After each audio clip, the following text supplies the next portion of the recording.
Matthew 13, the parable of the sower. That same day, Jesus went out of the house and sat by the lake.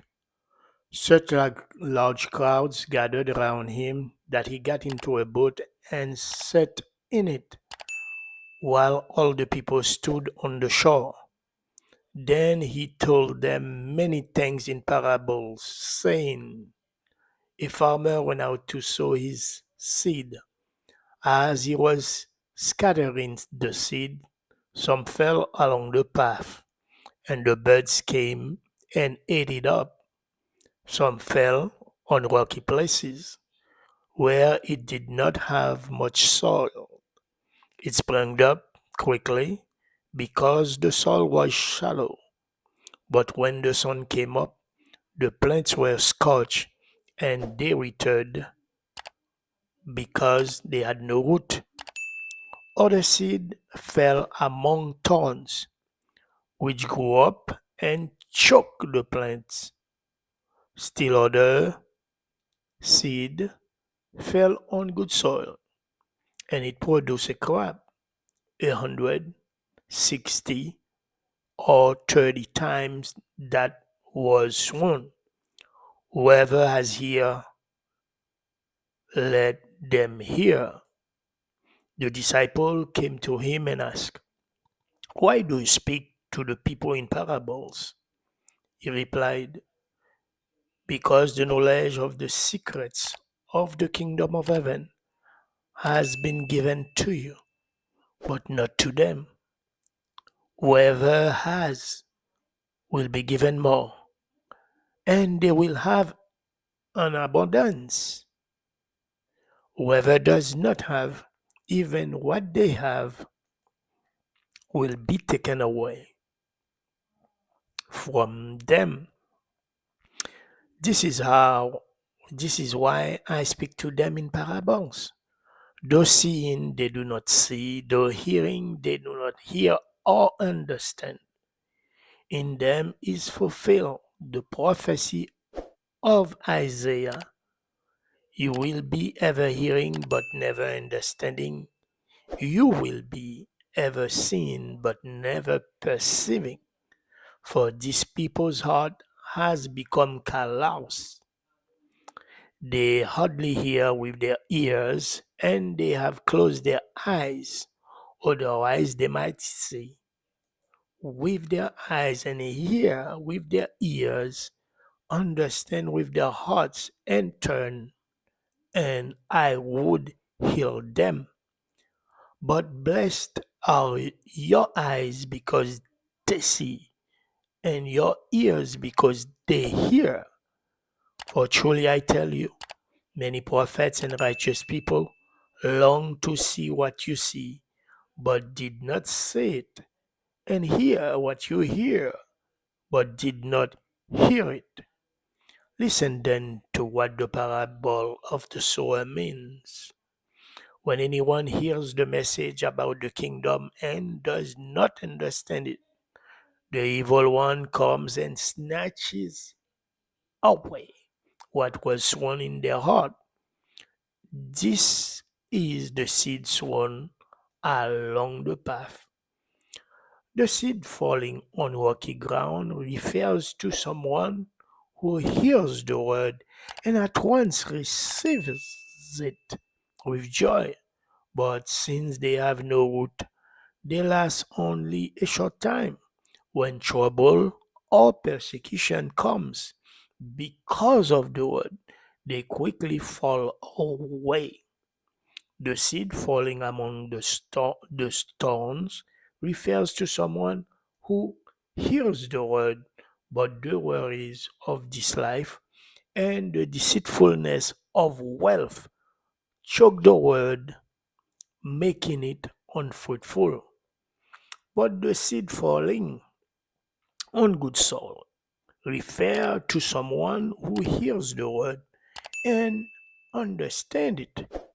This is the one who produces a crop yielding 100, 60, or 30 times what was sown. The parable of the weeds. Jesus told them another parable.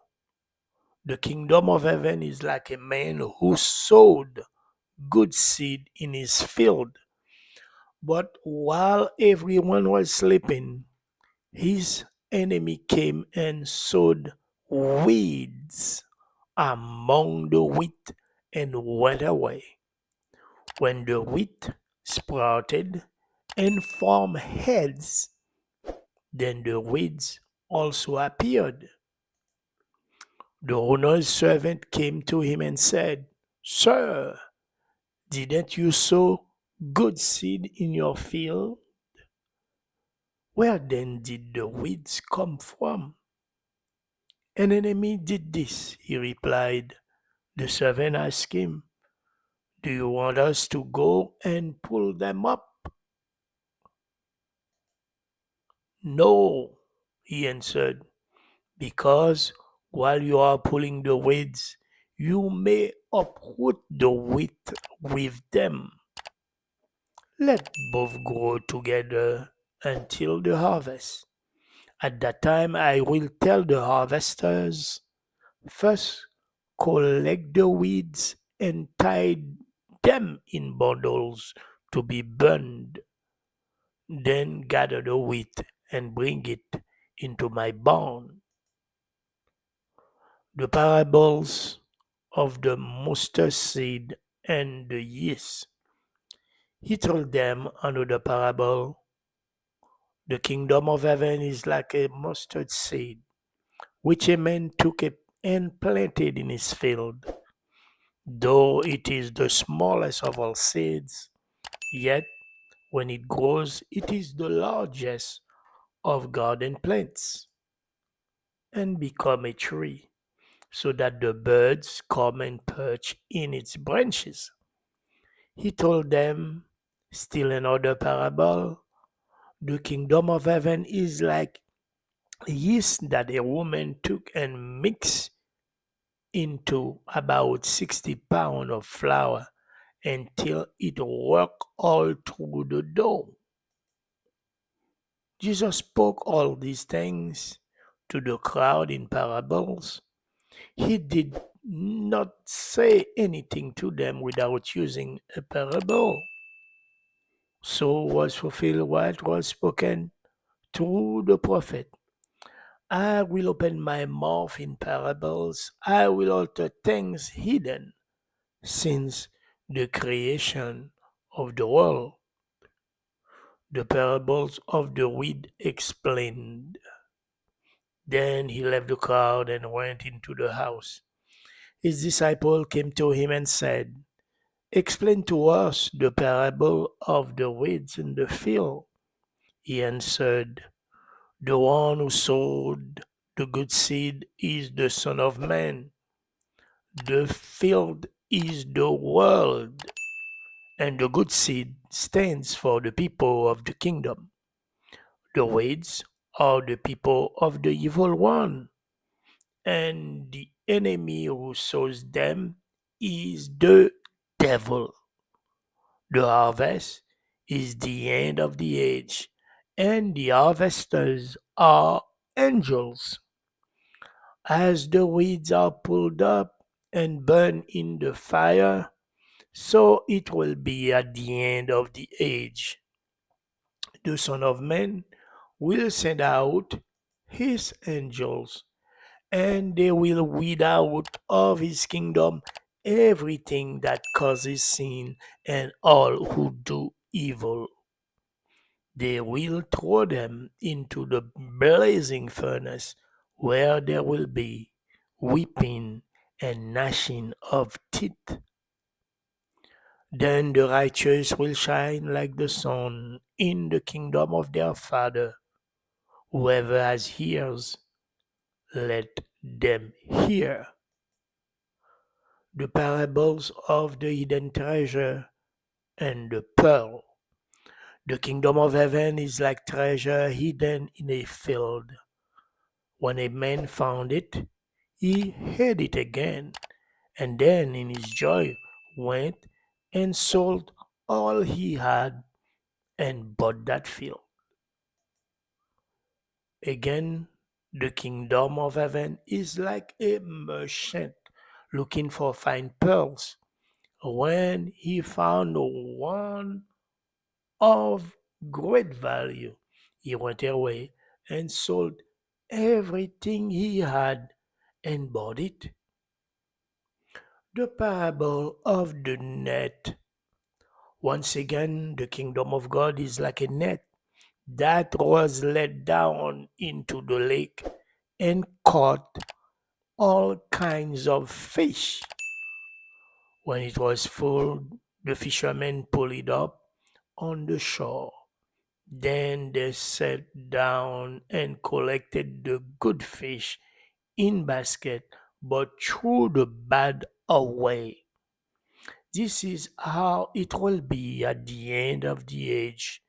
The angels will come and separate the wicked from the righteous and throw them into the blazing furnace where there will be weeping and gnashing of teeth.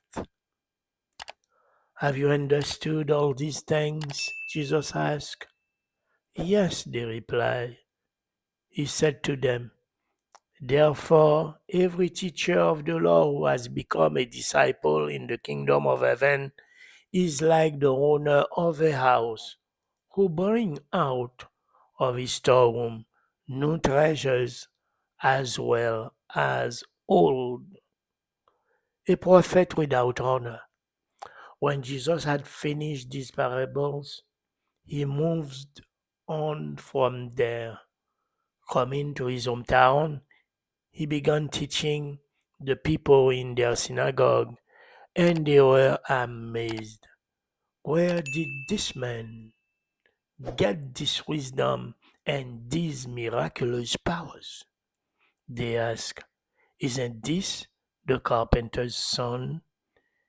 Isn't isn't his mother's name Mary, and aren't his brothers James, Joseph, Simon, and Judas?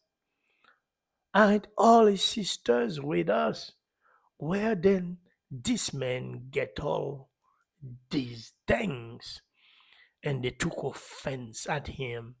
But Jesus said to them, a prophet is not without honor except in his own town, in his own home.